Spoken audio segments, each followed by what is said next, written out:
Assalamualaikum warahmatullahi wabarakatuh. Bismillahirrahmanirrahim. Alhamdulillahi nahmaduhu wa nasta'inuhu wa nastaghfiruh wa nu'minu bihi wa natawakkalu alayhi wa na'udzu billahi min shururi anfusina wa min sayyiati a'malina. May yahdihillahu fala mudilla lahu wa may yudlil fala hadiya lahu. Asyhadu an la ilaha illallah wahdahu la syarika lahu wa asyhadu anna Muhammadan abduhu wa rasuluh imamil muttaqin wa qaidul du'atil mujahidin wa ala alihi wa sahbihi wa tabi'ina bi ihsanin ila yaumiddin, amma ba'd. Bismillahirrahmanirrahim. Alhamdulillahirabbil alamin wassalatu wassalamu ala asrafil anbiya'i wal mursalin wa ala alihi washabbihi ajmain. Allahumma ahyina bil iman wa amisna bil iman wa adkhilna al jannata ma'al iman. Allahumma zayyinna bil ilmi. Allahumma habib ilayna al iman wa zayyinhu fi qulubina wa karih ilayna al kufra wal fusuqa wal isyan waj'alna minar rasyidin. Wa sallallahu ala sayyidina Muhammad wa ala alihi wasallam. Alhamdulillahi rabbil alamin. Alhamdulillah, saya dapat bertemu semua dalam pengajian kitab Bidayatul Hidayah, yakni permulaan jalan hidayah di Masjid Setia Alam ini. Dan malam ini malam permulaan. Jadi malam permulaan lebih baik kita mendedahkan secara mukaddimah berkenaan kitab yang akan diajar. InsyaAllah saya akan menggunakan kitab Bidayatul Hidayah, yakni permulaan jalan hidayah, yang telah pun dikarang oleh Imam Ghazali rahimahullah. Dan saya menggunakan kitab yang telah pun diterjemahkan oleh Syekh Ahmad Fahmi Zamzam, ataupun ditulis di sini diterjemahkan oleh Abu Ali Al-Banjari An-Nadwi. Ini gelarannya, ataupun ini suatu lakabnya. Nama sebenarnya Ahmad Fahmi. Beliau baru saja meninggal dunia. Beliau yang menterjemahkan kitab ini ke dalam bahasa Melayu kita baru saja meninggal dunia pada tahun yang lalu, pada 30 Oktober 2021, Oktober bulan 10 yang lepas, bersamaan 23 Rabiul Awal 1443 Hijriah. Beliau ni meninggal dunia di Banjarbaru dan dikebumikan di Pondok Pesantren Yasin Banjarbaru. Beliau pernah lahir di Kalimantan, lahir di Amuntai di kawasan Banjarmasin lah. Kemudian melanjutkan pengajian sehingga ke India. Di sanalah beliau mempelajari bersama dengan Abu Ali Nadwah An-Nadwi, Syekh beliau juga, disebut ada nama An-Nadwi. Al-Banjari itu keturunan beliau, maknanya orang Banjar. Jadi beliau juga pernah berkhidmat di negara kita Malaysia, di Kedah, di Pondok Derang, Kedah. Banyaklah terjemahan-terjemahan kitab beliau, dan kitab beliau juga ada yang menyusun hadis 40 penawar hati, berkenaan dengan hadis-hadis berkenaan hari akhirat ataupun kiamat, tanda-tanda kiamat. Dan inilah bukunya. Jadi ada baiknya, ada bagusnya jika para jemaah memiliki kitab tersebut yang harganya lebih kurang RM10, ditulis RM10. Jadi boleh didapati di mana-mana kedai buku agama. Elok kita mempunyai kitab pengajian, dan saya gemar kepada jemaah untuk membawa kitab sewaktu dalam pengajian. Jadi paling tidak kita jadi orang yang muta'allimin, orang yang belajar. Kan Rasulullah suruh jadi orang yang muallim. Muallim ni orang yang belajar, mengajar, ataupun orang yang alim. Tapi Rasulullah sallallahu alaihi wasallam juga tahu tak semua boleh mengajar, tak semua boleh jadi orang yang alim. Tak apa, kata Rasulullah, jadi muta'allimin, jadi orang yang belajar. Tak jadi orang yang alim, jadi orang yang belajar. Belajar ni maknanya dia bawa kitab, dia bawa pensel, bawa pen untuk catatan, dobit sebagai satu tulisan tepi yang menterjemahkan ataupun mensyarahkan kalimah-kalimah yang mungkin disarahkan oleh guru yang mengajar. Tak apalah, mungkin tak boleh juga jadi muta'allimi. Jadilah mustami'in, jadi orang yang pendengar. Tak boleh jadi orang yang belajar. Macam anak-anak kita, dia pergi sekolah, kena bawa beg, buku. Kita tak boleh jadi macam tu. Kita jadi orang yang mustami'in, maknanya orang yang dengar saja. Tak apalah kalau tak jadi pun orang yang mendengar, muhibbin, ataupun orang yang cintakan berkenaan dengan orang yang menjadi ulama, cinta kepada orang yang belajar. Jadi orang-orang yang belajar ni diberi semangat, cinta kepada orang yang pergi ke kuliah-kuliah, ke kelas-kelas pengajian-pengajian. Wala takunal khamisah, kata Rasulullah, jangan kamu jadi golongan yang kelima. Apa dia? Golongan tu dia pun tak jadi ulama, dia tak juga jadi orang yang belajar, dia pun tak jadi orang yang mendengar pengajian-pengajian, dia pun tak suka kepada pengajian-pengajian. Patuhlak, kata Rasulullah, maka binasalah. Jadi binasalah mereka yang menjadi golongan kelima. Jadi paling tidak kita jadi golongan yang muta'allimin, orang yang belajar. Baik, kitab ini saya suka mengajar. Saya daripada awal saya baca satu-satu sehingga kesudahlah berapa tahun Allah Alam untuk habiskan. Tapi tak apa, paling tidak kita dapat intipati. Sebab kitab ni dia punyai banyak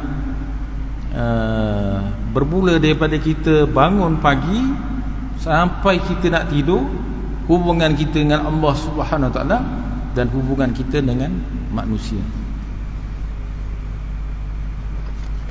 Kitab ni berlatar belakangkan, ada gambar Al-Jami' Al-Umawi, yakni Masjid Bani Umayyah. Ini Masjid Bani Umayyah di mana? Di Damaskus, Syria.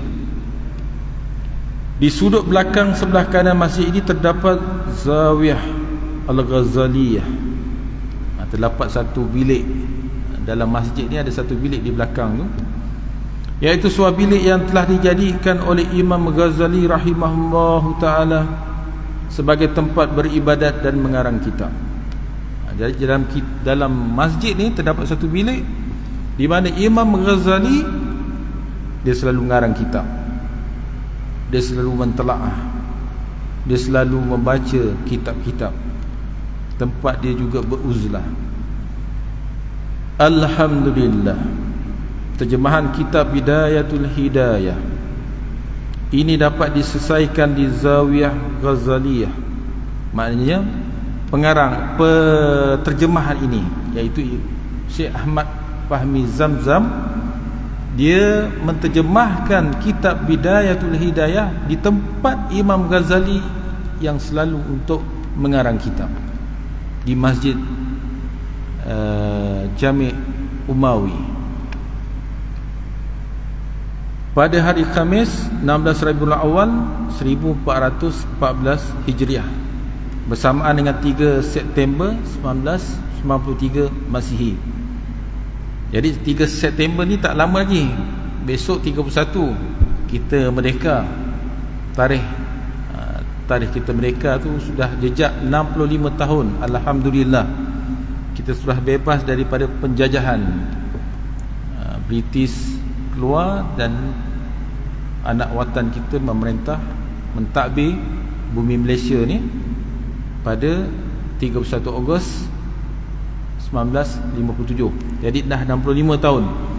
Kitab ni siap 3 September. Selepas 31, 1 September, 2, 3. Kalau jatuh 3 September, dia jadi genap 29 tahun. 29 tahun kitab ini telah pun diterjemahkan. Ataupun kalau ikut kalender Hijriah 1414, kalau sekarang ni 1444, dia jadi 30 tahun kitab ini telah pun diterjemahkan dan telah ramai pengajian-pengajian menggunakan kitab ini. Sebenarnya kitab ini sudah lama pun diguna pakai di Nusantara, termasuk di negara kita. Kitab ini telah pun siap pada jam 11.30 pagi. Ini seorang ulama yang sangat hebat lah. Beliau mencatatkan tarikh, waktunya, dan ini menjadi disiplin kepada kita juga. Kita tahu hari ini hari apa tarikh-tarikh sejarah kita kena catat. Kita katakan nak buat masjid, berapa tarikh hari bulan masjid ini dibina, itu jadi sejarah. Sunat kita untuk mencatatkan. Bahkan dalam bab jual beli, muamalah, kita menggunakan resit pembayaran, itu sunat. Dianjurkan faturah. Faturah ni mana resit. Jadi sunat kita gunakan. Itu membiasakan ada catatan. Bismillahirrahmanirrahim. Alhamdulillahirabbil alamin wassalatu wassalam ala sayyidina Muhammad wa ala alihi wa sahbihi ajmain. Adalah didoakan semoga terjemahan ini menjadi simpanan berharga untuk diriku. Dia sudah meninggal dunia, tapi tetap lagi mengalir usahanya ataupun amal jariahnya ataupun ilmu yang bermanfaat baginya. Walaupun sudah meninggal dunia, ramai masih mengajar kitab yang telah pun diterjemahkan oleh beliau. Walaupun kitab ni telah diguna pakai di negara kita sejak dulu lagi, sebelum Syekh Ahmad Fahmi Zamzam menterjemahkan dulu, tapi dengan nama yang berbeza lah. Tapi telah pun diterjemahkan dalam Melayu, ke bahasa Melayu kita, tapi sudah lama. Dan beliau menterjemahkan mengikut kesesuaian bahasa ketika ini. Dan ramai, termasuklah saya juga mengajar kitab ini. Ibu bapaku, isteriku, anak-anakku, keluargaku dan seluruh muslimin dan muslimat. Dan adalah diharapkan semoga kitab ini menjadi panduan dalam menuju kebahagiaan yang abadi. Jadi dalam kandungan ini ada kata penghantar penterjemah. Bahagian pertama, adab-adab melaksanakan ketaatan. Dia ada pasal adab-adab berkenaan bangun tidur yang saya sebut tu, sehinggalah pasal pertama tu cara-cara meninggalkan maksiat zahir. Bahagian kedua, cara-cara meninggalkan maksiat. Bahagian pertama, melaksanakan ketaatan. Apa yang disuruh oleh Allah dan Rasul, daripada sembahyang, ambil wudu, kemudian fadilat hari Jumaat, adab-adab hari Jumaat. Kemudian pasal yang kedua ataupun bahagian kedua, meninggalkan maksiat. Yang tercakup padanya ada pasal pertama, meninggalkan maksiat zahir, mata, telinga. Ini macam yang ditulis dalam kitab Penawar Hati. Pasal kedua, cara-cara meninggalkan maksiat batin. Kemudian bahagian ketiga, adab-adab pergaulan dan persahabatan dengan Khaliq, yakni Tuhan, dan dengan makhluk.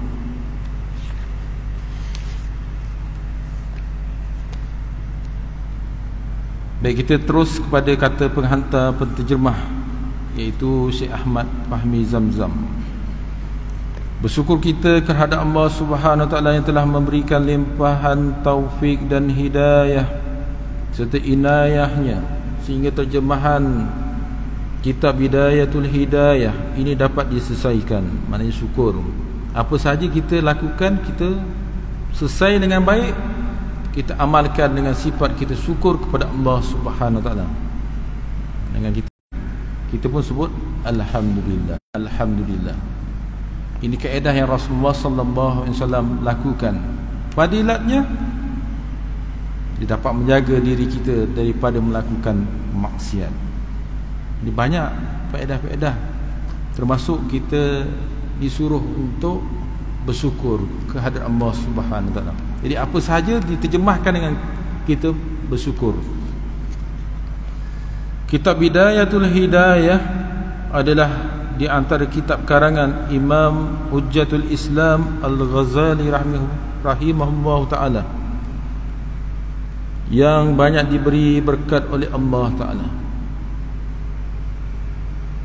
Dan kitab ini telah banyak memberi faedah dan bimbingan bagi setiap orang yang mentelaahnya dengan niat yang ikhlas. Yang ikhlas kita baca, kita dapat dibimbing dengan apa yang telah ditulis oleh Imam Ghazali, untuk mengamalkan isi dan kandungannya. Faedah dan manfaatnya sudah jelas dan tidak dapat diragui lagi. Imam Ghazali ni dia banyak karang kitab. Di antara yang kitab yang besar dan banyak jilidnya ialah kitab Ihya Ulumuddin. Itu sampai 10 jilid. Yang itu kalau kita belajar, tak tahulah berapa puluh tahun baru kita boleh habis. Kalau kita belajar daripada kulit ke kulit.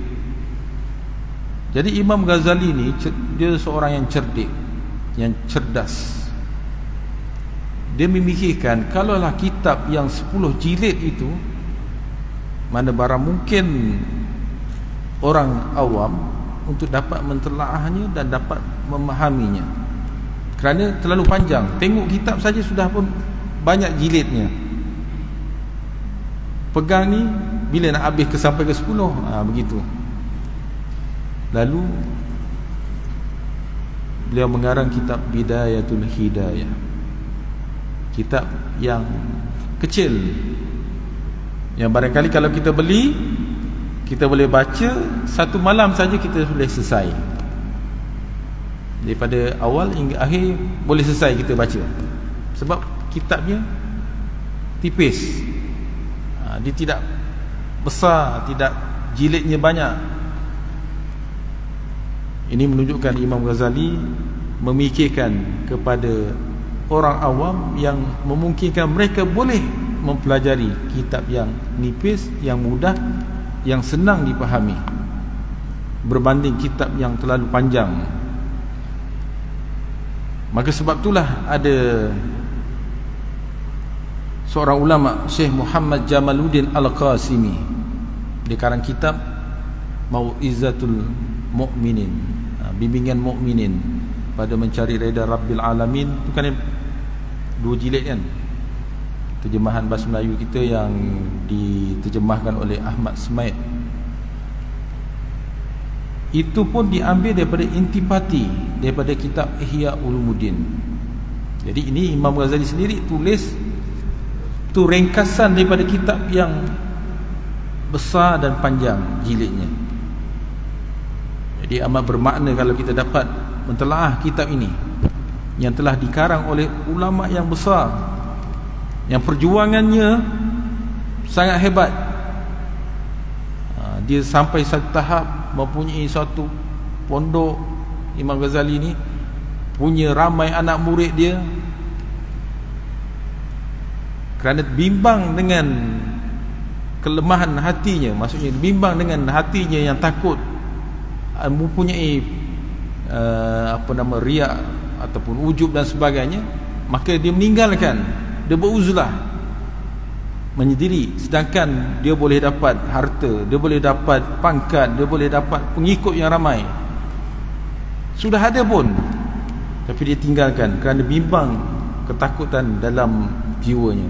Sebab tu kitab-kitab yang ditulis oleh Imam Ghazali ini, dia membentuk akhlak, membentuk pribadi, membentuk hati, mendidik jiwa. Apabila kita pelajari kitab ini dengan teliti, kita akan dapat merasakan bahawa Imam Ghazali rahimahullah ta'ala telah bercakap kepada muridnya. Jadi kalau kita belajar, seolah-olah Imam Ghazali beritahu kepada anak muridnya apa perkara yang patut dibuat. Kalau kita baca hadis Rasulullah sallallahu alaihi wasallam, seolah-olah kita mendengar apa yang diucapkan oleh baginda Nabi kita Muhammad sallallahu alaihi wasallam. Kita mesti ada perasaan begitu. Dan inilah yang dirasai oleh Syekh Ahmad Fahmi Zamzam. Bila mempelajari kitab ini, dia merasai Tok Guru Imam Ghazali rahimahullah itu sendiri yang bercakap dengan beliau. Seolah ada teguran-teguran, kerana kesemua yang terdapat dalam kitab ini menyentuh tentang adab-adab, menyentuh tentang pembinaan jiwa, menyentuh tentang pembinaan tasawuf. Atau kepada sesiapa sahaja yang mempelajari kitabnya dengan hati yang penuh kasih sayang dan belas kasihan. Beliau bercakap dari hati ke hati, dari hati nurani seorang murabbi yang dipendidik, yang alim dan banyak berpengalaman di bidang pembentukan rohani dan penyucian jiwa, sehingga ternampak di celah-celah ungkapan yang beliau ucapkan hakikat dunia yang fana ini dan hakikat akhirat yang merupakan tempat kembali kita yang kekal abadi. Jadi dia menulis tu, dia mengingatkan kita dunia ni tak lama. Nanti dalam pembelajaran ni, pembelajaran kita ni kita akan sentuhkan hidup kita ni. Kalau lepas balik saja kita mati umur 70, 80, 60 lebih. Itu sekitar umat Nabi Muhammad sallallahu alaihi wasallam. Berapa tahun saja. Itu tak tolak dengan tidur kita, tak tolak dengan kita kerja lain yang kita langsung tak ingat itu ada sebahagian daripada ibadah. Kerana kadang-kadang kita fikir yang ibadah itu hanya sembahyang, yang kadang-kadang kita fikir ibadah itu hanya membaca Al-Quran. Tak sedar, sewaktu kita waktu sedar berjalan bekerja, itu adalah sebahagian juga daripada ibadah. Tolak tidur berapa jam saja, kata 12 jam, tolak 6 jam, 6 jam. Kalau kita hidup 40 tahun, hanya 20 tahun saja. Bayangkanlah. Jadi dunia ni sementara. Dan ini yang selalu Imam Ghazali ingatkan. Di dalam kitab ini Imam Ghazali rahimahullah ta'ala menggariskan amalan-amalan harian yang mesti kita lakukan setiap hari. Dia tegur dan dia suruh buat amalan. Ambil wuduk contohnya. Bila membasuh muka, apa patut kita harapkan kepada Allah Subhanahu Taala? Basuh tangan, apa yang perlu kita harapkan kepada Allah Subhanahu Taala? Apa yang perlu kita doa kepada Allah Subhanahu Taala? Diungkap dalam kitab ini. setiap hari dan adab-adab untuk melaksanakan amal ibadat supaya ibadat tersebut dapat dilakukan dengan baik, penuh erti dan memberi kesan yang mendalam. Begitu pula Imam Ghazali rahimahullah menunjukkan kepada kita bagaimana jalan yang mesti kita ikuti supaya kita dapat meninggalkan segala dosa dan maksiat, sama ada zahir ataupun batin. Ada yang zahir, dosa yang terlihat, ataupun batin, dalaman jiwa kita. Setelah itu beliau menyebut adab-adab pergaulan seseorang dengan Allah sebagai penciptanya dan dengan semua lapisan makhluk yang ada di permukaan bumi ini. Jadi adab kita dengan Allah SWT melalui panca indera kita, daripada mata, tangan, perut, lidah, kaki, diterangkan dalam kitab ini. Kita adab dengan sesama manusia. Manusia itu ada yang kita baru kenal, ada manusia itu dinamakan sahabat karib,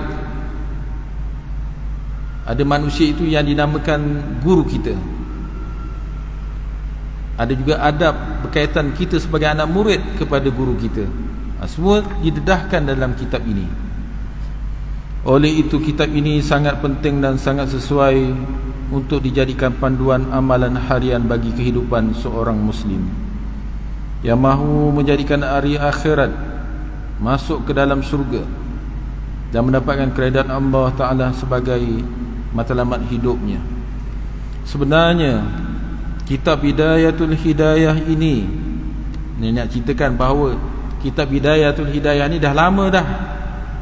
Orang Melayu kita sudah terjemah dan sudah pun mempelajarinya. Telah pun diterjemahkan ke dalam bahasa Melayu oleh Al-Alimul Alamah Al-Syekh Abdul Samad Al-Palambani rahimahullahu ta'ala, yang telah meninggal dunia sekitar tahun 1203 Hijriah, dan beliau menamakan terjemahan tersebut dengan Hidayatus Salikin fi Suluki Maslakil Muttaqin, iaitu kitab yang tersangat masyhur di Asia Tenggara ini dan sangat banyak berkatnya. Kitab tu kitab tulisan Jawi lama. Kitab ni dia ada dua versi, ada yang tulisan Jawi dan ada tulisan Rumi. Tetapi yang dikarang oleh Syekh Abdul Samad Al-Falabani itu tulisan Rumi, tulisan Jawi. Tulisan Jawi, tiada Rumi. Masa tu mana ada zaman tulisan Rumi lagi, Jawi lah maknanya ditulis. Sangat masyhur dan sangat popular di kalangan kita. Banyak pengajian di masjid-masjid yang dulunya menggunakan kitab yang dikarang oleh Syekh Abdul Samad Al-Falabani. Tapi oleh kerana yang terkini, kitab tu kalau nak dibaca dia perlu disarah lebih banyak lagi, kerana bahasanya yang agak terasing dengan bahasa yang selalu diguna pakai oleh kita sekarang. Ya, zaman-zaman dulu kan banyak perkataan-perkataan yang agak lama. Kitab Muta'al Badrain pun kalau kita nak membacanya pun kadang-kadang masyarakat ataupun generasi yang terkini pun susah untuk memahaminya. Jadi sebab tu dia perlu ada refresh balik, maknanya kena disegarkan balik. Jadi ulama yang menyegarkan ini Syekh Fahmi Zamzam, maknanya cerdas dia. Dia boleh tahu, kebanyakan orang pun sudah payah untuk nak memahami kitab-kitab lama, jadi dia cuba untuk terjemahkan balik. Tapi kitab itu sangat masyhur. Saya sendiri pernah mengajar kitab tersebut. Tapi nak banding dengan kitab ini, kitab inilah lebih mudah. Itu maksud saya tu, dia ada perbezaan. Bukan kita tidak pernah mengaji kitab-kitab lama, belajar, kita belajar Muta'al Badrain, kitab lama, dan dimestikan dulu Dulu kalau di Johor tu, sekolah agama, memang kitab itu menjadi satu kitab, beli pun kitab yang asal. Dia bukan macam sekarang ni telah pun diintipatikan, tulisan Rumi, tulisan sudah dibahasakan bahasa Melayu terkini. Tidak, dulu beli kitab-kitab yang lama. Kitab ni memang kertas pun kertas kuning juga. Ia mempunyai gaya bahasa yang tinggi dan huraian yang lengkap serta tambahan yang sangat besar faedahnya. Dan tujuan kita menterjemahkan semula kitab ini hanyalah untuk menampilkan suatu terjemahan baru yang lebih ringkas dan lebih sesuai bagi meraih kemampuan generasi yang ada sekarang ini. Ini Syekh Ahmad Fahmi telah memikirkan. Dia ulama begitulah. Dia kena fikir ke depan. Seperti mana Syekh Abdul Samad Al-Falamani dan ulama-ulama yang terdahulu, Syekh Muhammad Arsyad Al-Banjari. Dia boleh saja kalau dia nak mengarang kitab Arab, boleh, tak ada masalah. Dan kitabnya pun dikarang dan dicetak di Mesir. Syekh Idris Al-Marbawi, Kamus Marbawi, dicetak di Mesir. Boleh saja Idris Al-Marbawi, Syekh ini, menulis dalam bahasa Arab sebab dia duduk di sana. Tapi oleh kerana memikirkan umatnya yang berada di Nusantara yang berbahasa Melayu, maka dia terjemahkan dalam bahasa Melayu. Inilah maknanya kehebatan, cerdasnya ulama-ulama yang terdahulu yang memikirkan umatnya, kerana keperluan untuk memahami agama itu berdasarkan kemampuan kepada umatnya.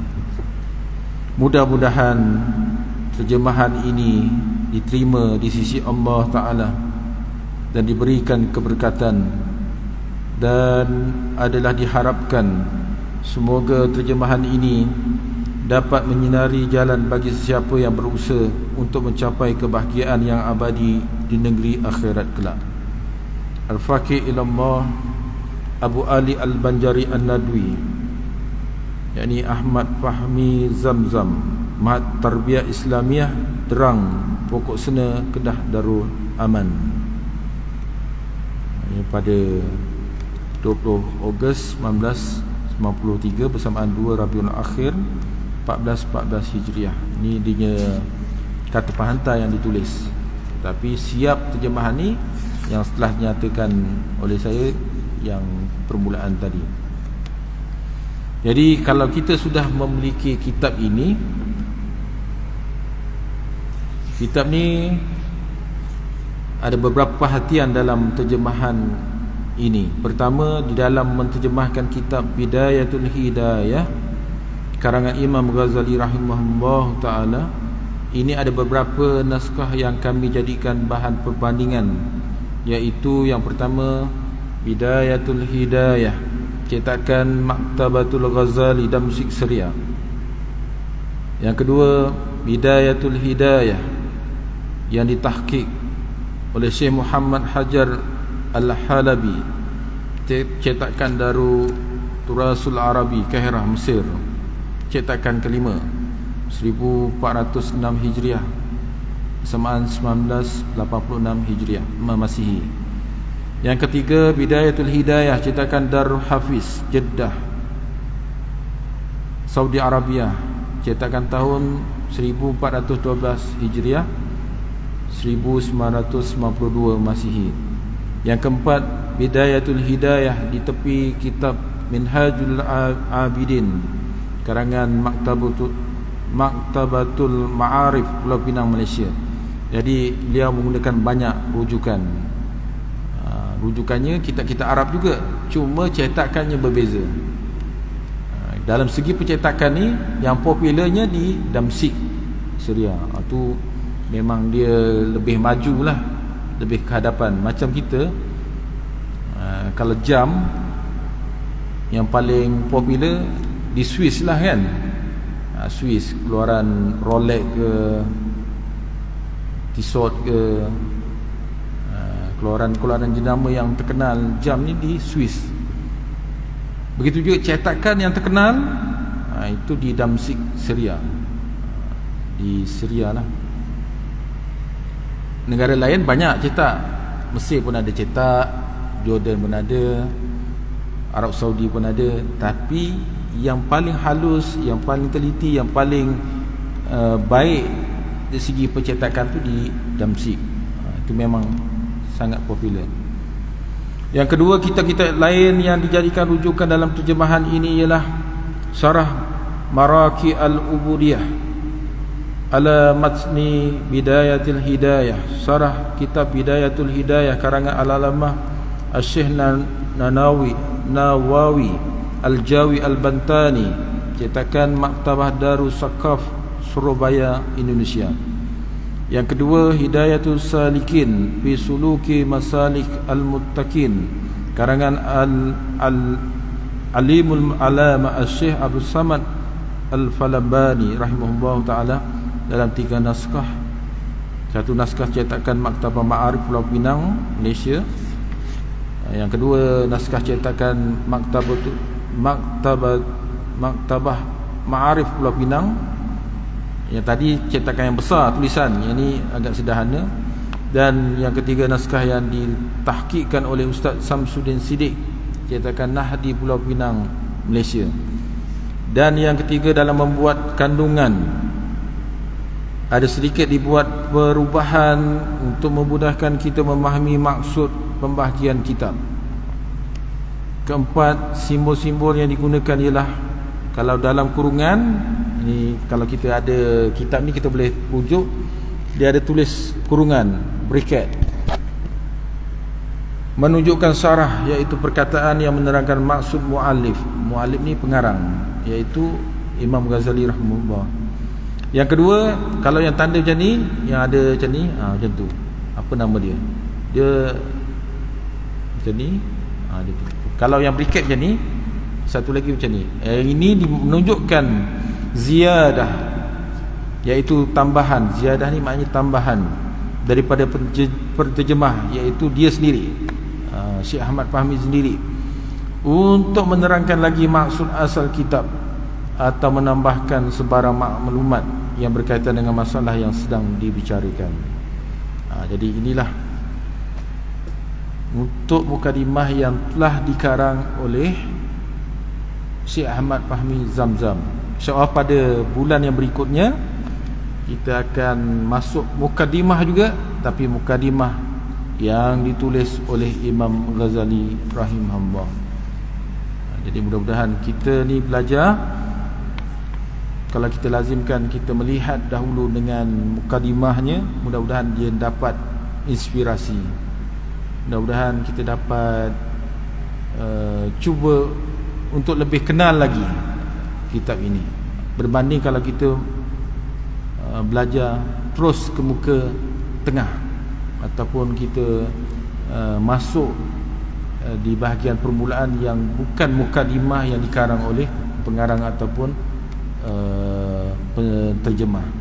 Jadi kita mudah-mudahan mengambil berkat ini, mengambil semangat perjuangan mereka ini, mudah-mudahan kita merasai semangat untuk mempelajarinya. Aku lu qauli hadza wa astaghfirullahalazim li wa lakum. Bismillahirrahmanirrahim. Alhamdulillahirabbil alamin wassalatu wassalamu ala asyrafil anbiya'i wal mursalin wa ala alihi washabbihi ajmain. Allahumma ij'alna minal ladzina yastami'una al-qawla fayattabi'una ahsanah. Rabbana atina fid dunya hasanah wa fil akhirati hasanah wa qina azabannar. Subhana rabbika rabbil izzati amma yasifun. Wassalamu ala mursalin walhamdulillahi rabbil alamin. Taqabbalallahu minkum minna wa minkum taqabbalallahu karim. Assalamualaikum warahmatullahi wabarakatuh.